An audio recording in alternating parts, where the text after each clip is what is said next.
One of the things I admire about John was, he was outspoken about his struggles. And that's really difficult when you're a pastor, like other professions, like doctors or first responders or military. I mean, you got to be strong, and you're leading people. And not only was he open about it, he did something about it, and he created this conference. So his legacy lives on. And one of the things he talked about in his presentation was it's scary when people start losing hope. And that leads me into our keynote speaker. Her platform is suicide prevention. And the cool thing is, I orchestrated a webinar a few months ago with the Jason Foundation on suicide prevention. And Jason Foundation, they are based in Nashville, Tennessee. And Evelyn, that was doing the presentation today, she goes, "Guess who's in our office today?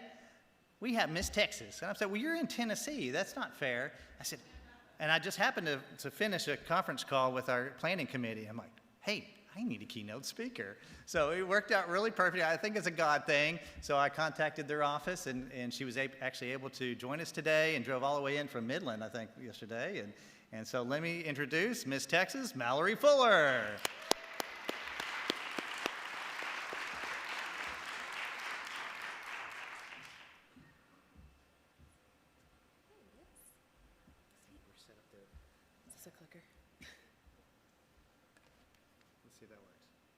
It works. Perfect.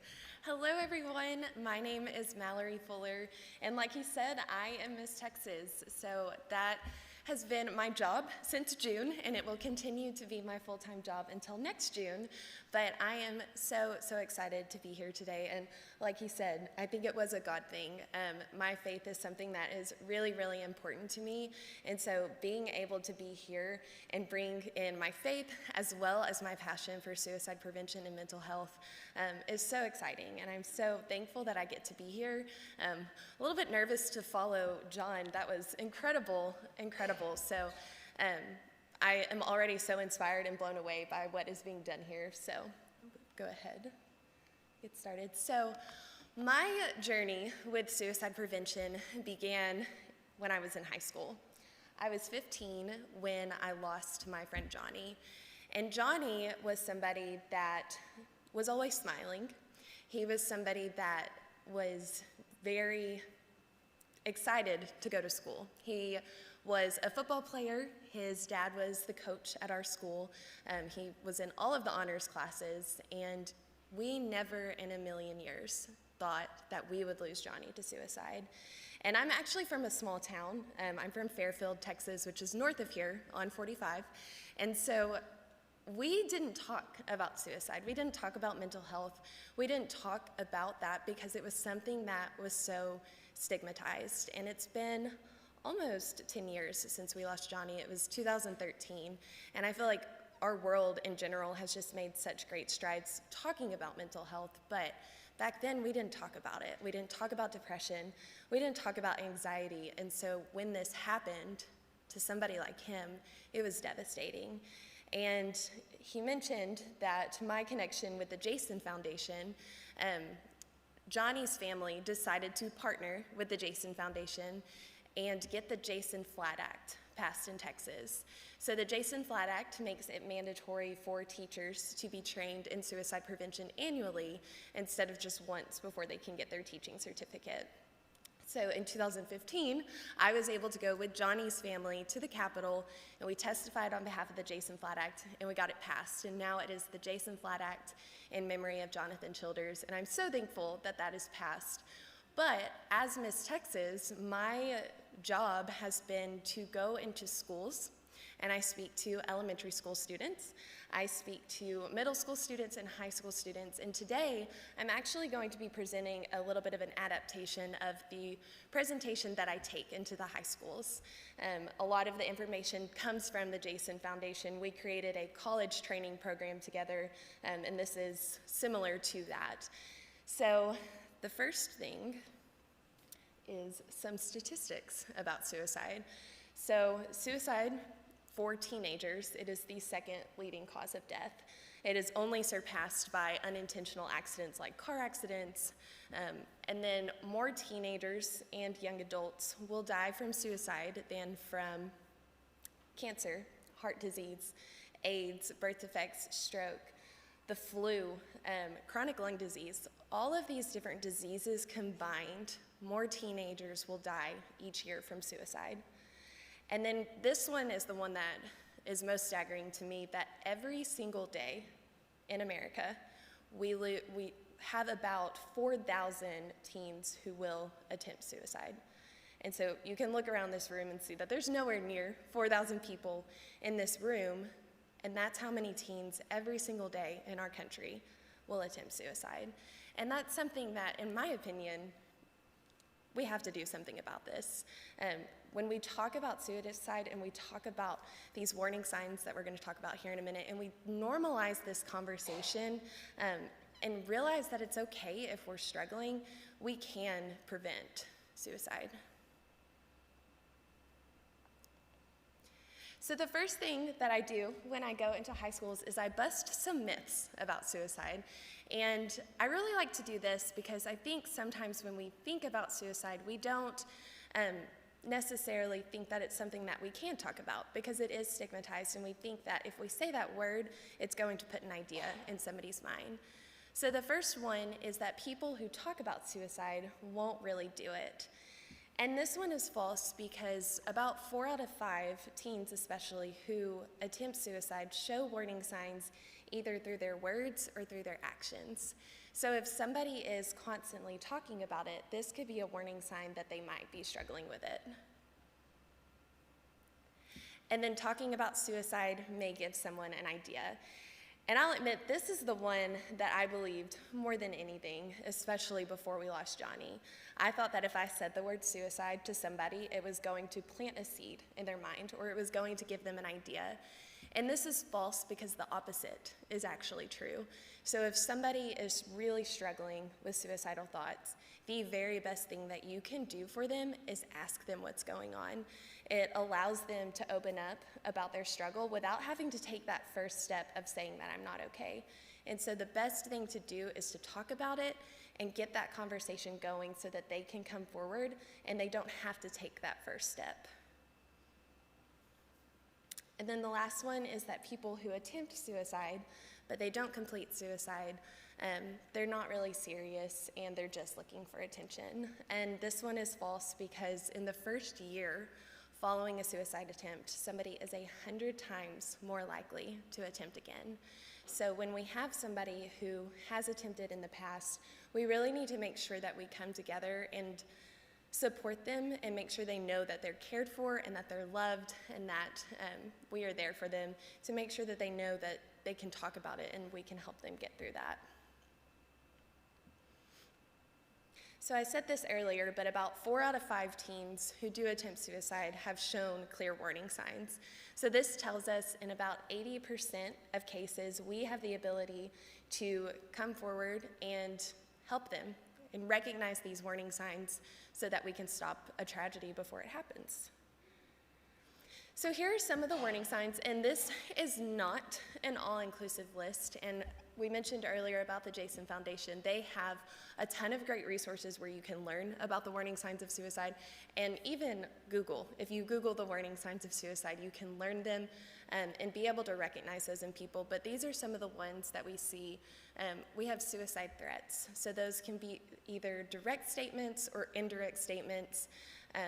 When we have the direct statements, those are those words that are really hard to hear, like I'm going to kill myself. That could be a suicide threat.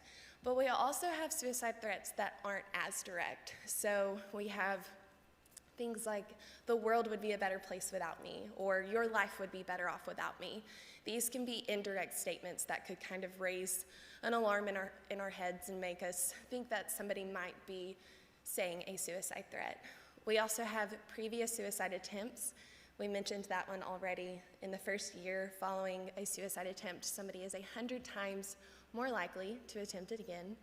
We have preoccupation or obsession with death, so if somebody's constantly talking about it, that could be a warning sign.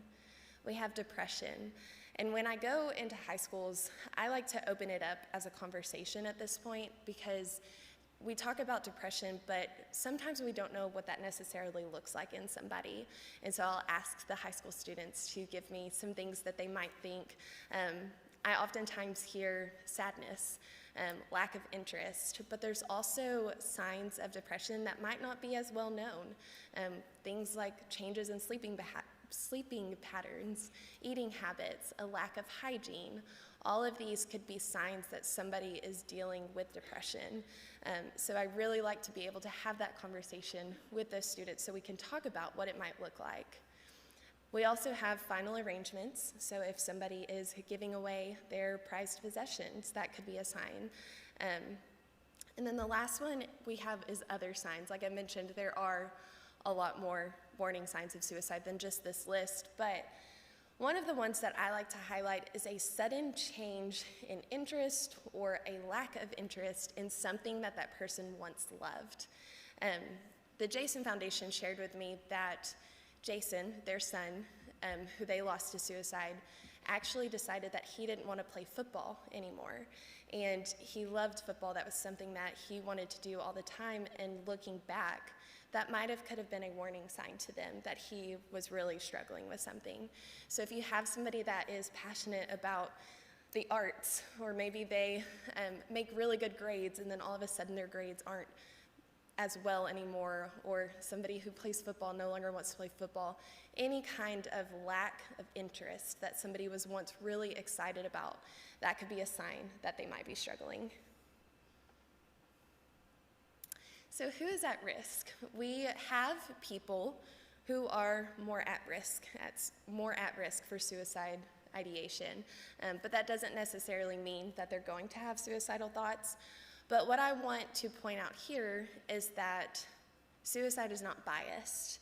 It's not something that affects one type of people group.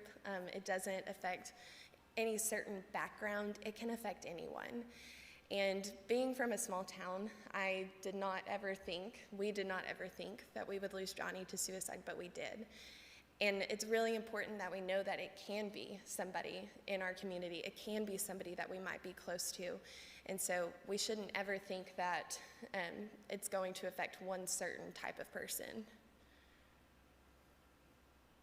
So what you can do, this is really easy to remember, which is why I like this, but ask, listen, and stay.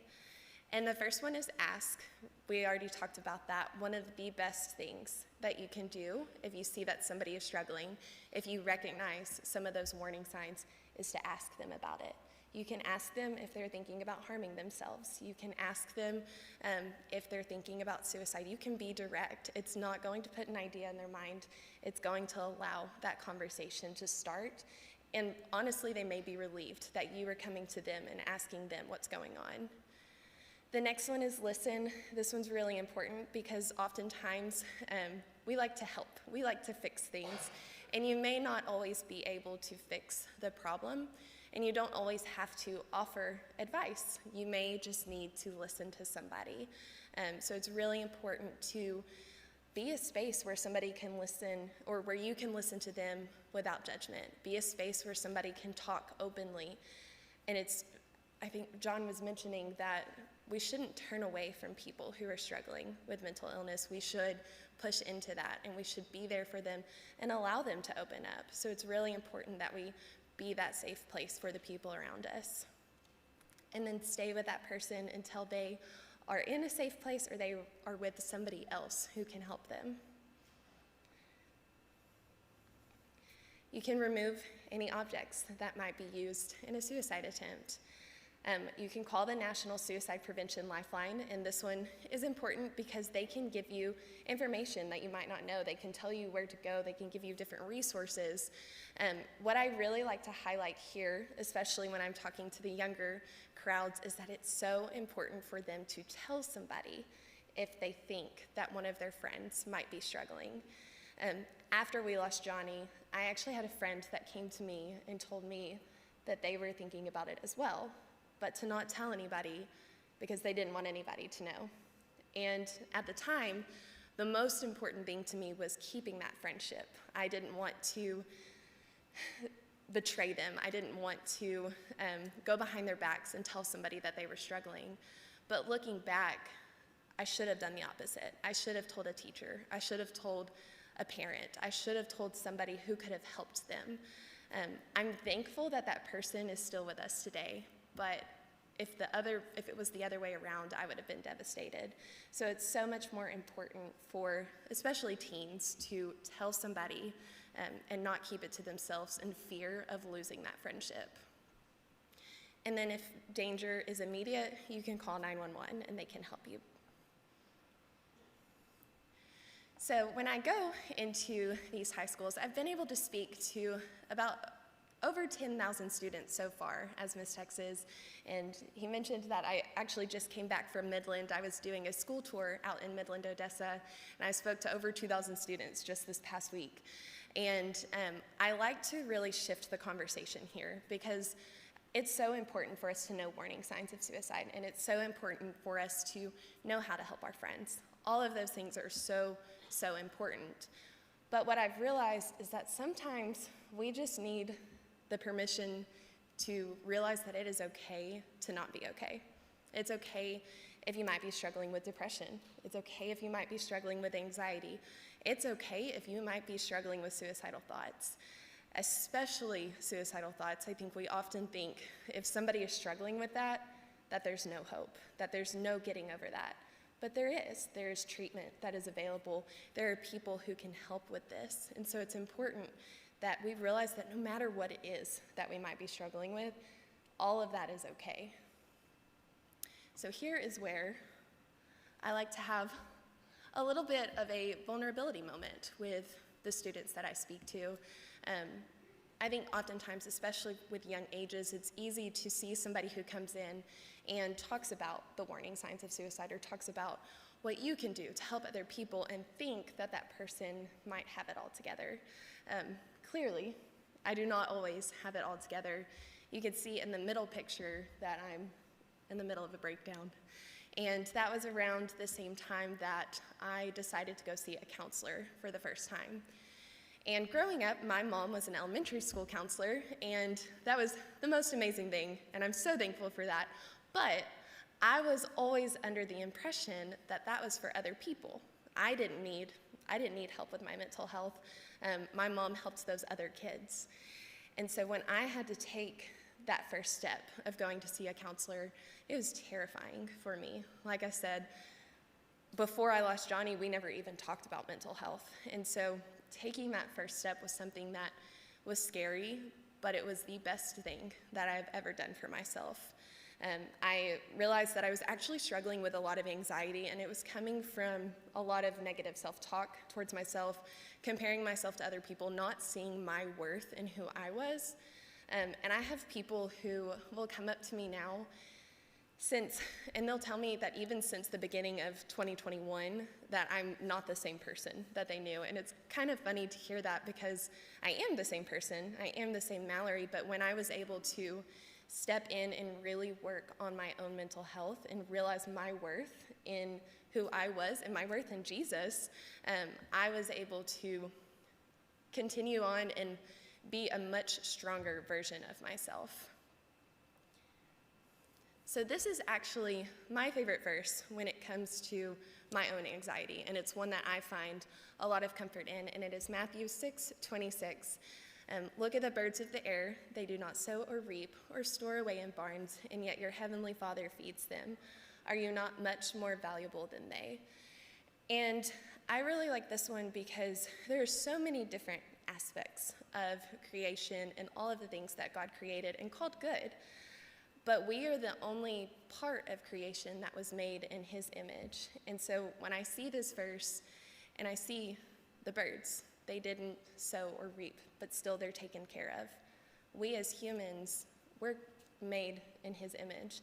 And so he's going to take care of us. And that's where I find a lot of comfort in knowing that I'm going to be taken care of by God, and that even when I'm having a lot of anxiety, he is there for me and he cares for me. So this is actually from a book that I have read recently. It was written by David Marvin, who is with The Porch in Dallas. It's called We're All Freaking Out and Why We Don't Need to, and it's a book about anxiety. And this was just a practical tool that he gave to the readers of the book. And oftentimes, when we're struggling with anxiety, we have these what if thoughts in our minds, and we think, what if I don't get that job? Or what if something happens? What if? But we never allow ourselves to play that out.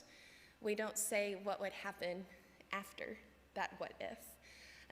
So one of his examples was he has always been worried about losing his wife. And he says, what if I lost my wife? And then that would be the most devastating time period of my life. I would be so sad, all of these things. But then when we play that out, we should finish it with, but God would. But God would take care of us. But God would provide for me during that time. And so that's been just a practical tool that I've been able to implement in my own life when I'm struggling with all of these what if thoughts. So I really like that one. And so this is my favorite part of today. I'm so glad that I get to share this story with y'all. I mentioned at the beginning that I lost my friend Johnny in high school, and that was so devastating for all of us. It shocked all of us, but when I look back on my high school experiences, I have two very vivid pictures in my mind. And the first one was Johnny, and it was in our freshman year English class. He would come in, and he laid his head down on the desk. And I remember looking back and thinking, I wonder what's going on with him today. I wonder what's bothering him. And that was very out of the ordinary for him. That was not his typical behavior. And then in our sophomore history class, Colby, she would come in and she would lay her head down on the desk and she wouldn't talk to anybody. But the difference between the two stories is that after we lost Johnny, the teachers at our school, Colby's friends, the administration at our school, they got trained in suicide prevention. They learned the warning signs of suicide. They learned what to do. And our school counselor actually was able to help Colby. She contacted her mom, and Colby's mom was able to intervene with Colby's suicidal thoughts. She was at a point in her life that was so dark, so low. She was being severely bullied.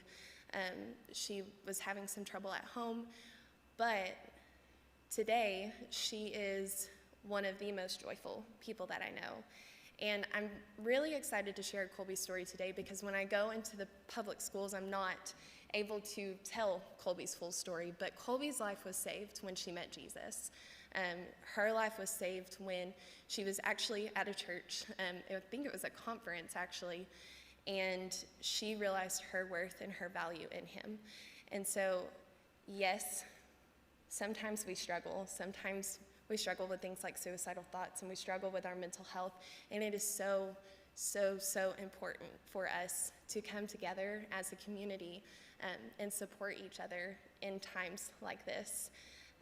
Actually, I was thinking earlier this morning when we lost Johnny, Johnny was actually a part of my youth group at my church.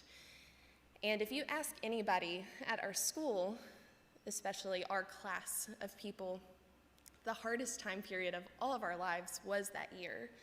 But I think because I was able to lean on the people that were in my youth group and our pastor, I was able to cope with that time period in a way that really helped me get through it. And so it's important that we know that we can come together and we can love each other and we can support each other through time periods that are hard for us.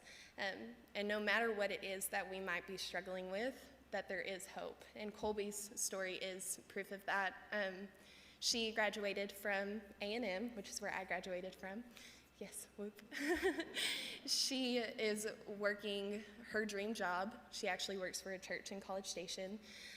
And she just got married. The last time I talked to her, she was stuck in Cancun because her husband tested positive for COVID. So she was on honeymoon for a really long time. But she is now the most joyful person I know, and she has so much joy from Jesus and just with life in general. And I'm so thankful that I have her in my life now. As you can see, we are super, super close. So I'm thankful that I'm able to share Colby's story. I'm thankful that I get to share Johnny's story because when we talk about suicide and when we talk about those warning signs and we talk about mental health, when we just have an open conversation about it, we can change lives and we can save lives. And I'm so thankful that I got to be here with all of you today and share a little bit about my story and where I come from. So thank y'all so much for having me. It's been such an honor.